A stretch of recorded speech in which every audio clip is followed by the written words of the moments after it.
I spent $73,000 on SEO last month. Here's what worked. Between our 25 plus agency clients, 100 plus consulting clients through Daily Mentor and other consulting work I've done, as well as personal projects, I spent $72,000 on SEO. Here's a screenshot from Stripe. I blurred out my total number and the amount we made, but this is the amount I've spent in the last 30 days. Okay. Now, I run an e-commerce SEO agency for 6, 7, 8, and 9-figure Shopify brands. I eat, sleep, and breathe SEO, as lame as that may sound, but I'm going to break down the cost of what I spent in the last 30 days into 5 categories: backlink building, operations, content, Reddit, and other. Okay. I'm going to get into the specifics of each category as we go through the list, but let's start with the total spend in each category. Spend breakdown. Backlink building, lion's share of it, $30,000 in the last 3 days. Operations is $20,500. Reddit, which is a new spend for us, about $10,000. Content, $5,000, but also overlaps with operations costs. So these could really be 2 categories. And other costs, about $15,000. Okay. So let's get into backlink building, biggest portion of the spend. Okay. 30K is about 42% of 73,000. That's pretty consistent, a little bit high that month, but 40% is about what we spent for most clients. Okay. Across clients, our breakdown on that spend, 50% of that 30K goes to link insertions, 30% to guest post, 10% to tier 2 links, and 10% recently to Parasite SEO. I expect this number to grow. Hard to say where these numbers are going to go as this number grows. Okay. Over the last 12 months, we've actually gotten a hell of a lot more efficient with our backlink building spend.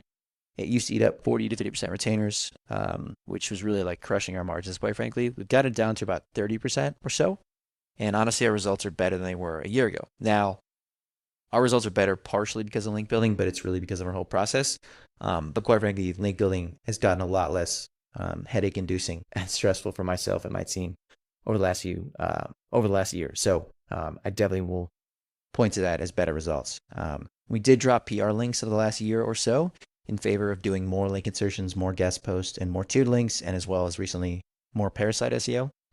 This reduced operational costs for us, dropped our cost per link by over 50%, so that we can actually build more links for brands on a monthly basis on average. Nice. Paying your backlinks works. I've made multiple videos about this. If you've been in SEO for a little bit or a while, you know it's a hot topic, whether you should or should not do it. I will tell you, don't let anyone tell you differently until you try it, at least. Okay.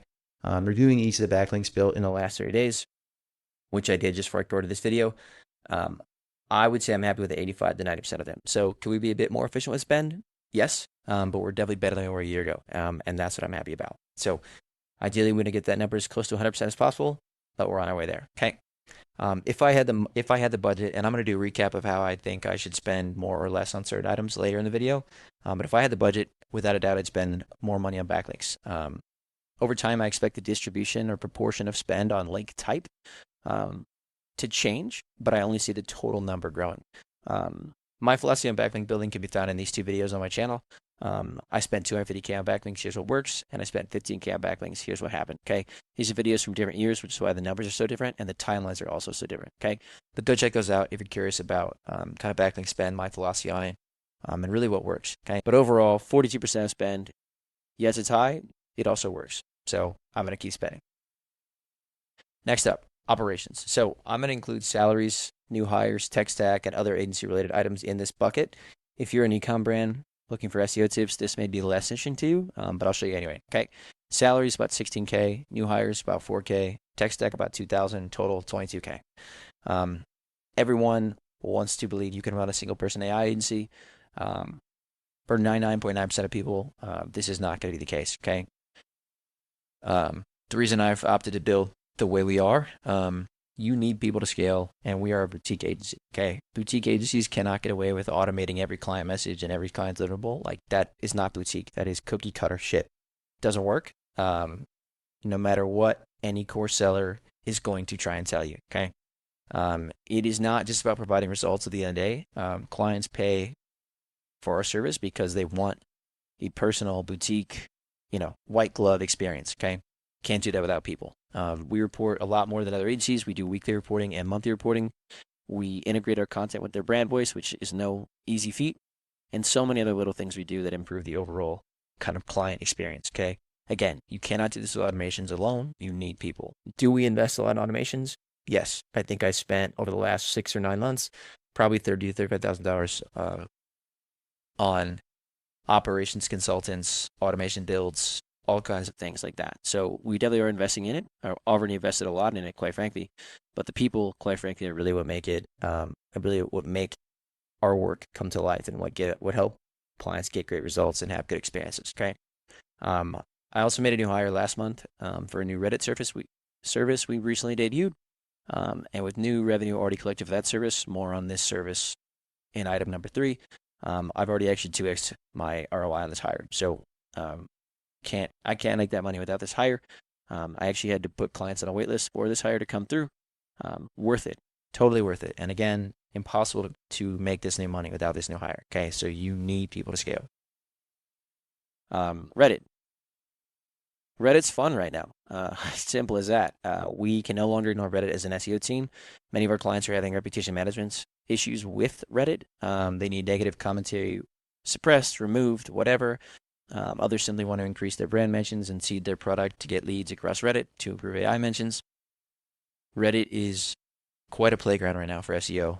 It used to be kind of its own separate thing. There were Reddit marketing teams, but as we've grown, the two have become so intertwined. I mean, search and Reddit and now AI, kind of this trio of things. It's not something we can ignore. So the service is new. It's exciting. We've already got a handful of clients on board, and I'm really looking forward to kind of spending more in this area. As I said, as of early September, we launched a new service to cover all of these things. Hired one person already. Second hire is currently in progress. We bought 8 Reddit accounts. We set up the infrastructure to run dozens of accounts at once. Total spend thus far is $10,000, likely to increase. Guaranteed going to increase. Next up, number 4, content. This bucket overlaps with content a bit. 40% of our team roughly is dedicated to content optimization and creation for our clients. But I feel like it should be separate in the SEO because operations and content are really 2 separate things, but there is a lot of overlap. Okay. Across our 25-ish clients, we've optimized and created 600 plus pieces of content in the last 3 days. Pretty standard volume for us. Some months a little bit higher, a little bit lower. But again, it's impossible without our team and or agency infrastructure built within Airtable and Slack, which is kind of that automation and operation thing I told you we've been investing in the last few months. Breakdown on the 600 pages, about 50% of it is category and collection pages. These are still the biggest needle mover, biggest point of leverage for e-commerce brands when it comes to e-commerce SEO. So that is why it's 50% of our kind of page breakdown. Product pages, 150 pages, so about 25%, and blogs also about 25%. Okay.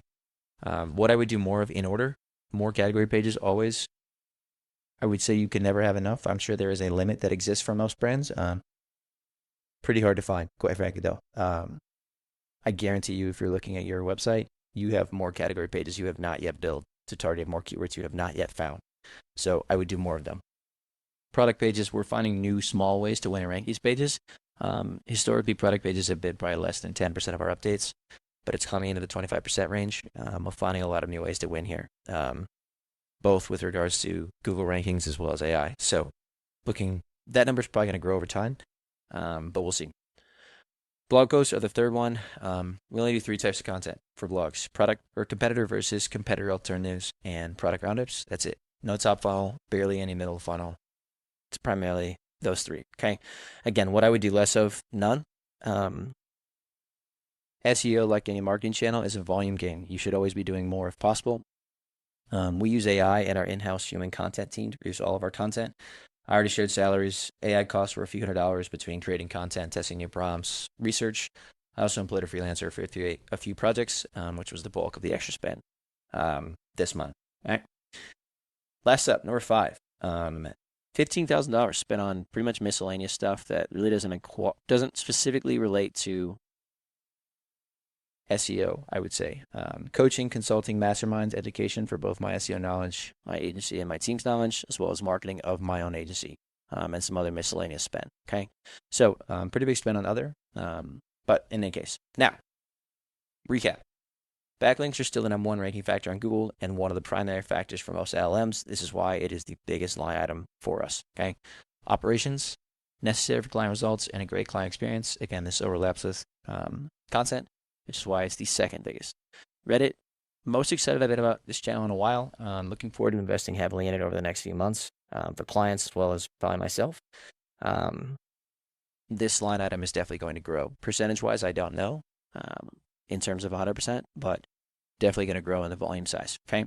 Other education is important. So is coaching and consulting. I want to spend more in this area to learn as much as I can to get better results for clients, deliver a better experience, and selfishly to make more money, both for myself and for our clients. And if you like this video, check out some of my others. These are my top 3 must-be videos. If you like this one and you want to learn more about SEO, I would check these out. They're all on my channel. Just search Kai Cromwell and video title should be right there. See you in the next video. Peace.